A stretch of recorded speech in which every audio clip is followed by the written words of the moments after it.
What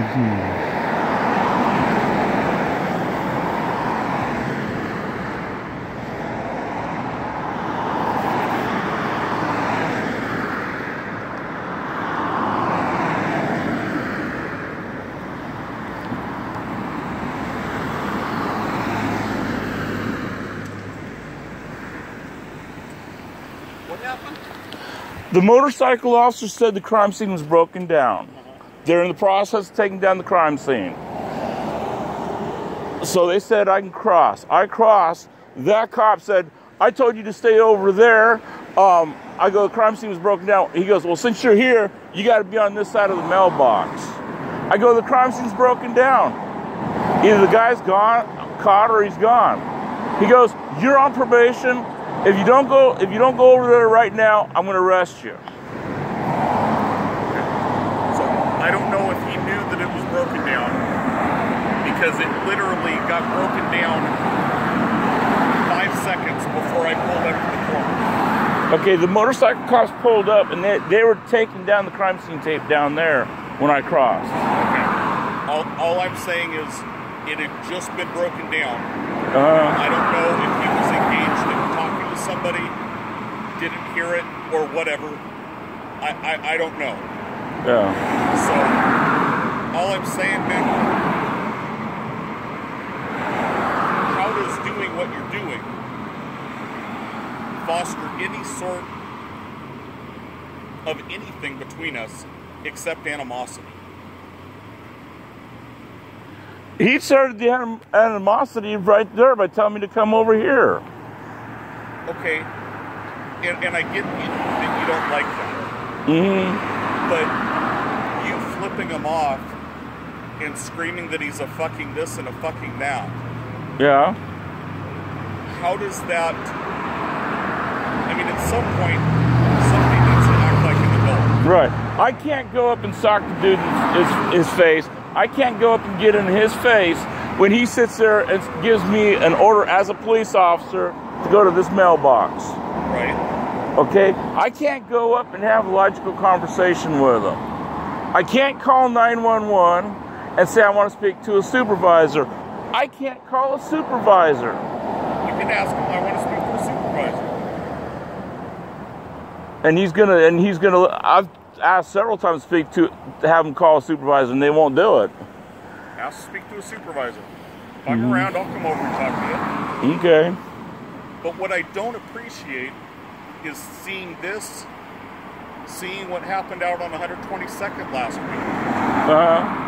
With you guys, and it wasn't you, but it was your group standing behind where the cameras were videotaping them, acting as if their hand or fingers are a gun and indicating that they're going to shoot us.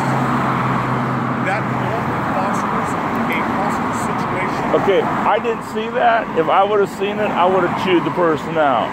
He was doing it constantly on 122nd and Halsey last week. Who was it? Some dude I ain't seen before, but he was with your group. Was he half white, half Hispanic?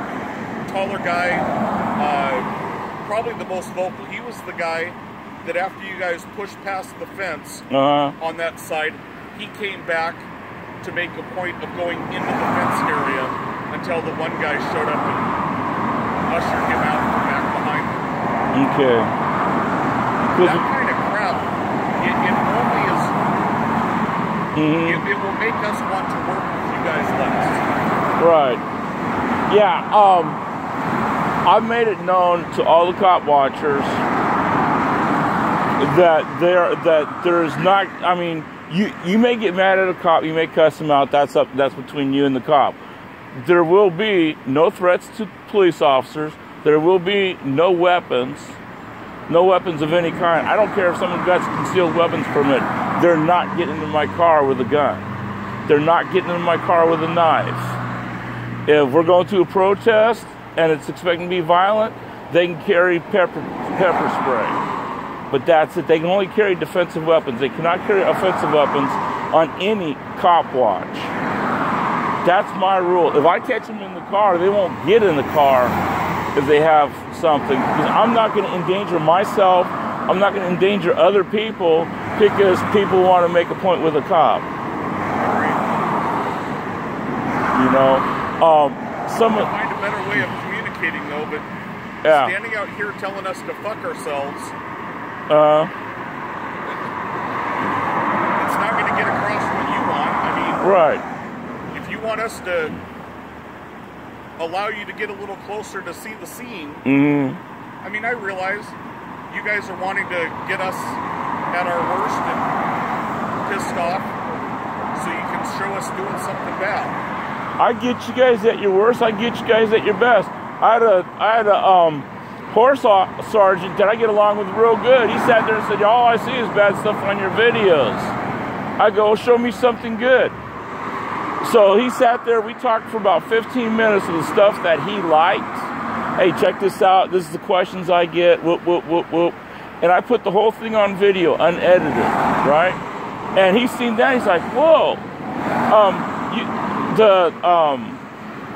On one of my videos years ago, I got a female officer. She used to work gangs. She doesn't work gangs anymore. I think she works north.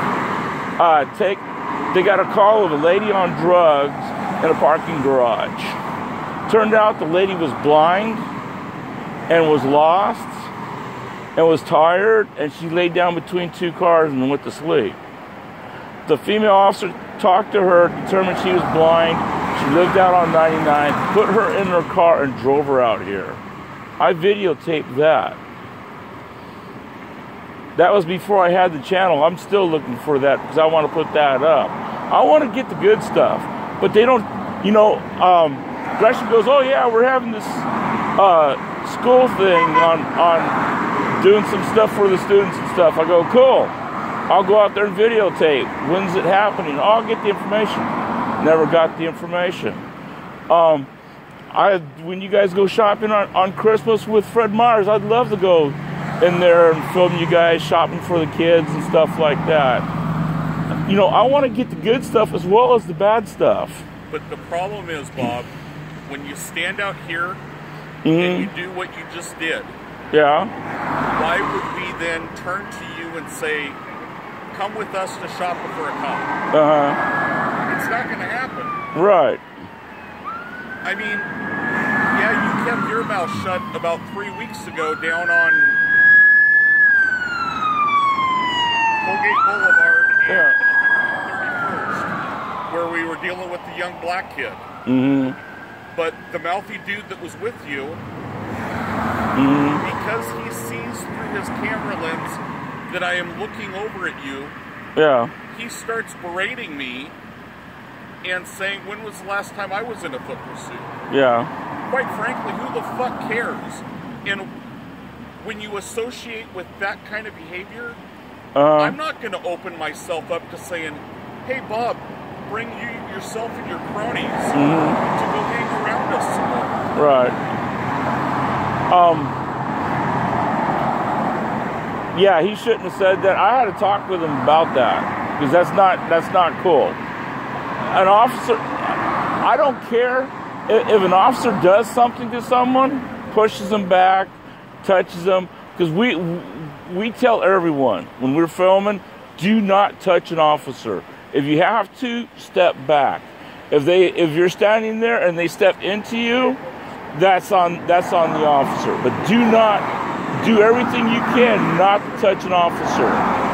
Okay? If an officer's in danger and you pull the officer back like he doesn't see a car, and a car doesn't see him, and you see that, grab him and pull him out of the way. But do not touch an officer unless there's a life or death situation where the officer's life is in danger. Then you can pull them out of the way.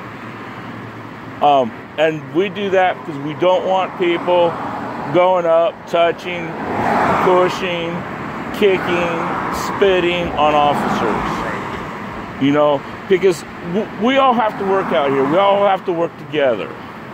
Okay? You guys have a public safety issue that you have to do. You have to go out around, arrest criminals, you know, make sure the public's safe. Right? We believe, and the way we look at it is, if an officer's out there doing stuff, and it's not going to be the one like the shooting on 82nd, right? When I first heard it on the scanner, it was a robbery at one of the motels. Well, I've seen those 100 times, so have you. People take something out of a room or something. Oh, it's a robbery, you know, and it's not. And then they had, at the same time, they had a stolen car in North where a guy got out and ran. And they weren't sure if he was armed, and the police had tasers and stuff like that out and stuff. So I covered that, which I'm still kicking myself in the rear end, because if I would have known that it was an armed robbery suspect instead of just a robbery, and there was going to be a shooting, I would have came up here and covered that. You know, because if something's serious, the serious ones are the ones I want to cover, because those are the ones where things are going to go ugly. Okay? And I tell you what, I'm the first one that'll sit down in front of all those protesters and say, hey, check this out. I got a video of that shooting, and it was a justified shooting. But you do that to the protesters, and this is what we see in front of our face. You say you talked to your guy from 3 weeks ago, but what's wrong with pulling the guy aside right then and there and saying, hey, that's not helping us accomplish what we're trying to do? Because we went straight from that over to an auto theft call. And as soon as we got over there and the officer seen me, he had me go back about a block away. Why wouldn't we, Bob? You know, and you and your crew are showing up and we give you guys direction, and then we get this, fuck you, motherfuckers. We're going to push you far enough back, and it doesn't interfere with us. And the two other people that were with me, one was Hightower and one was Chris and my son. Hightower, which is the one I think you're talking about, was sitting in the grass about 30 feet away from the incident. Chris was sitting, if I was here, Chris would be sitting right there, because he was at the end of the block, but about 15 feet back from where Chris was. And if you notice, on 122nd, I didn't say anything to anyone. No, you didn't. You know, so I'm the one that got pushed back the furthest. So of course, I said something at that auto theft stop. It's because it's not, you know, you're sitting there letting people walk up and down the street, and then I'm sitting here with a camera going, those people can walk up and down the street, but I can't. But we can point to time and time again of either you or the people you're associated with running their mouth and interfering with our investigation. Like the thing on 122nd, we're trying to interview a kidnap suspect, and it wasn't, from what I understand, it wasn't you, but your cronies are running their pie holes to the point the officer can't hear the guy's response. Yeah, my son was talking to, the windows were rolled down. My son talked to the guy first. And talked at him. The guy didn't speak a lick of English. Well, my son said he did. Absolutely not. Really? I was there, man. Not a lick of English. Alrighty, man. All right. But yeah, my son said that he did speak English. And, you know, if my son's out filming with us and, you know, things get ugly, they get ugly. But, like, a year ago, my son goes, my dad films the police, and a cop officer, no, that was about 3 years ago, because he was 19, and there's two things of beer on the ground, and the officer came up to him and said that he was drinking. He goes, no, I wasn't. He goes, yeah, there's the beers. And my son, no, I'm not drinking. And so there was an argument, and he goes, well, let me pull out my phone and film you. My dad films the police. And the cop picked him up and threw him in a bush. Here in Portland? Here in Portland. Well, obviously I wasn't there for that. Yeah, I would have thrown a fit. You would have been. You know, pick his. Another thing I do is I tell people, do not mess with police families. If your daughter or your son's in the car and someone has an issue with you, they can have an issue with you outside or like this, but don't go over to the cop's family and say, hey, check this out, you blankety blank blank. Right. Because that's not cool. Agreed. So. Alrighty. All right. Good luck. All right, thank you.